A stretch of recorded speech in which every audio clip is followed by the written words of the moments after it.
कभी ऐसा होता है कि पैसा आता है और पता ही नहीं चलता कहाँ गया। असल में इसके पीछे एक पूरा मनोविज्ञान है। आज हम यही समझने वाले हैं कि हमारा दिमाग हमारे पैसों से जुड़े फैसलों को कैसे कंट्रोल करता है। तो चलिए एक बहुत ही कह सकते हैं चौंकाने वाली बात से शुरू करते हैं।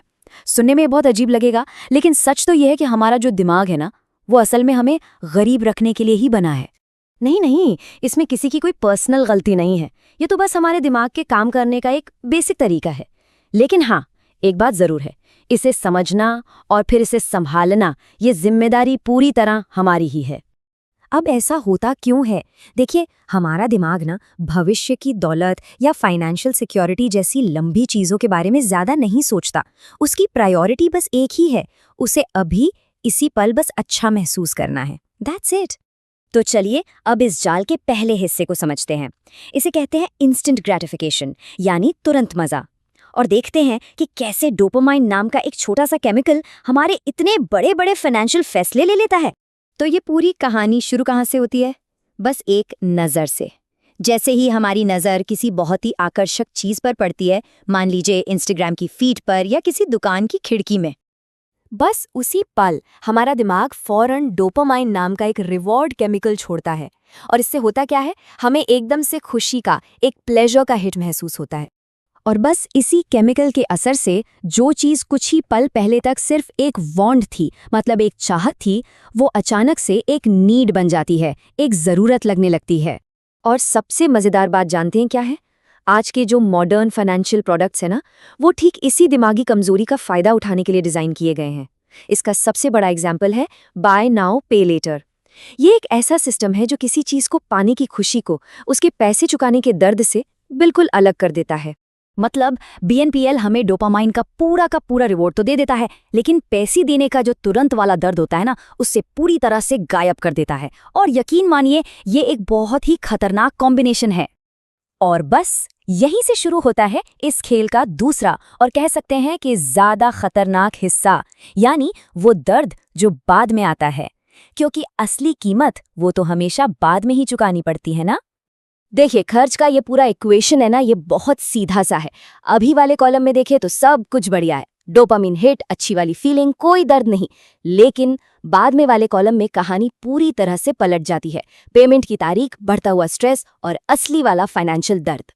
और सबसे बड़ी प्रॉब्लम क्या है? यही कि जब तक बिल चुकाने का टाइम आता है, उस चीज़ को खरीदने की जो शुरू वाली खुशी थी, जो एक्साइटमेंट था, वो सब पूरी तरह से ख़त्म हो चुका होता है। बस यही वो साइकोलॉजिकल ट्रैप है जिसकी वजह से ऐसा लगता है कि सैलरी हर महीने छोटी होती जा रही है। पैसा तो आता है, लेकिन कहाँ गायब हो जाता है, कुछ पता ही नहीं चलता।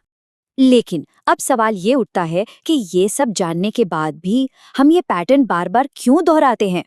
अच्छा, इसका जवाब है हमारे तीसरे हिस्से में, दिमाग का रेपिटेशन लूप, जो हमें बताएगा कि आखिर बुरी आदतें इतनी जिद्दी क्यों होती हैं। तो देखिए, सबसे ज़रूरी बात ये समझनी है कि हमारा दिमाग उन कामों को रिपीट करता है जिनसे अच्छा महसूस होता है। उसे इस बात से फ़र्क नहीं पड़ता कि वो काम लॉजिकली हमारे लिए सही है या नहीं। उसे लॉजिक से मतलब नहीं है, उसे बस एहसास से मतलब है।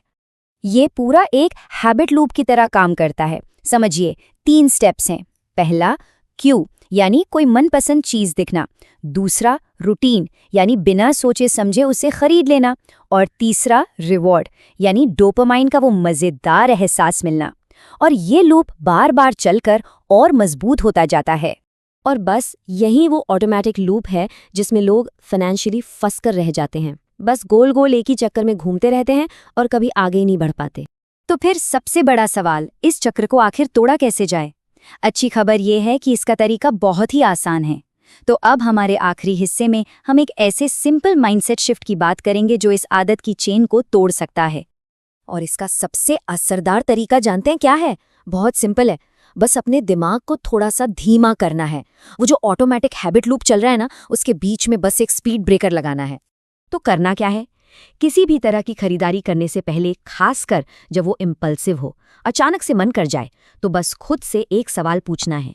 और वो सवाल है, क्या ये चीज़ मैं तब भी खरीदता अगर मुझे अभी के अभी इसी वक्त कैश में इसकी पूरी कीमत चुकानी पड़ती? अगर इस सवाल का जवाब नहीं आता है या मन में जरा सी भी हिचकिचाहट होती है, तो समझ जाइए ये कोई ज़रूरत नहीं है, ये बस डोपामाइन का बिछाया हुआ एक जाल है और कुछ नहीं।